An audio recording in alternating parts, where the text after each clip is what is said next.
11th என்ன group எடுக்கலாம் ஒரே கன்ஃபியூஷன்ல இருக்கும். அதுக்கு முன்னாடி ஒரு பெரிய கங்க்ராச்சுலேஷன்ஸ். நம்ம வாங்கின ஒவ்வொரு மார்க்குக்கு பின்னாடியும் டெஃபினட்டா நம்மளோட ஹார்ட் ஒர்க் இருக்கு. அதுக்கு நம்ம முதல்ல நம்மளையே அப்ரிஷியேட் பண்ணிக்கணும்.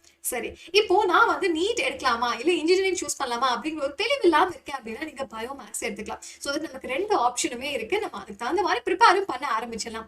இல்ல மேம் நான் வந்து டெஃபினட்டா இன்ஜினியரிங் தான் சூஸ் பண்ண போறேன் அப்படின்னா நீங்க தாராளமா கம்ப்யூட்டர் சயின்ஸ் மேக்ஸ் குரூப்பை எடுத்துக்கலாம். இல்ல அப்படிலாம் இல்ல நான் சிஏ படிக்கணும் அப்படின்னு நினைக்கிறேன்னா நீங்க டைரக்டா காமர்ஸ் குரூப் எடுத்து இப்பயே போய் ஜாயின் பண்ணிக்கலாம். இல்ல அதெல்லாம் தாண்டி நான் லாயர் ஆகணும்னு நினைக்கிறேன், இல்ல ஐஏஎஸ்க்கு ப்ரிப்பேர் பண்ணணும் அப்படின்னு நினைக்கிறேன்னா இதுல நீங்க எந்த குரூப் ஆனாலும் சூஸ் பண்ணிக்கலாம். அதுல பிரச்சனையே கிடையாது. நமக்கு அதுல எது ரொம்ப இன்ட்ரெஸ்ட் இருக்கோ நீங்க அந்த குரூப்பை சூஸ் பண்ணிக்கலாம். சரி, இது எல்லாத்தையும் தாண்டி நம்மளோட அண்டர் லேர்னிங் ஆப்லயும் இதுக்கான அட்மிஷன்ஸ் எல்லாமே நம்ம ஸ்டார்ட் பண்ணியாச்சு. ஸோ நீங்க இந்த நம்பருக்கு கால் பண்ணி இதுக்கான டீடைல்ஸ் எல்லாமே தெரிஞ்சுக்கலாம். அண்ட் ரொம்ப முக்கியமா இன்னுமே எனக்கு வந்து கன்ஃபியூஸ்டா இருக்கு, என்ன குரூப் எடுக்கிறதுனே தெரியல அப்படின்னா மறக்காம கமெண்ட் பண்ணுங்க.